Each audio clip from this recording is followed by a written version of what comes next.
Mesdames,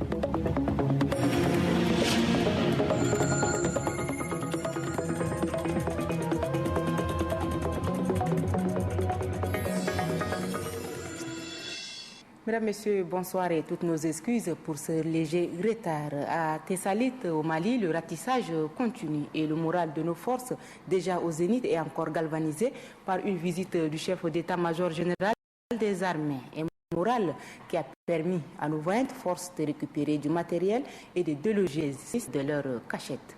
Brahma Hamad.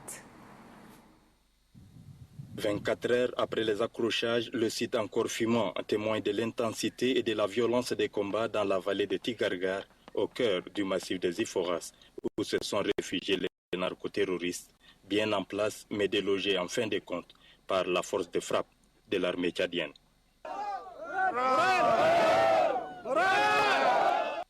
Dans leur fuite, les salafistes minent tout. Nombre de véhicules et matériels ne peuvent être ainsi récupérés parce que piégés. Une guerre d'un genre nouveau. Les prisonniers nous ont cité la présence de plusieurs de leurs chefs. Mais c'est des gens, en fait, il faut le dire, qui sont vraiment pris, qui se sont fait exploser d'eux-mêmes. Et d'autres qui sont morts, calcinés et tout cela.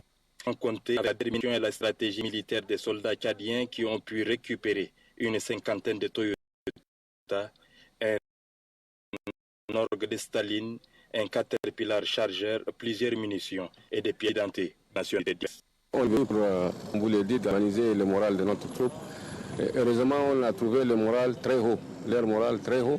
Et ils sont prêts à accomplir leur mission comme il leur a été instruit. Alors que le ratissage continue ce dimanche après-midi autour et dans la vallée, quelques prisonniers n'ayant pas eu le temps de se donner la mort nous ont été présentés et qui nous confirment la mort de plusieurs de leurs chefs.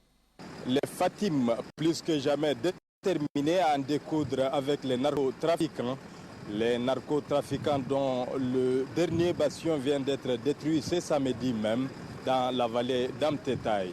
À Amtetaï où le ratissage a continué jusqu'à ce dimanche matin. Merci Brahma Hamad. Les combats sur le terrain ont été d'une terrible intensité et d'une férocité extrême. Mais lentement et sûrement, les forces armées tchadiennes au Mali infligent aux islamistes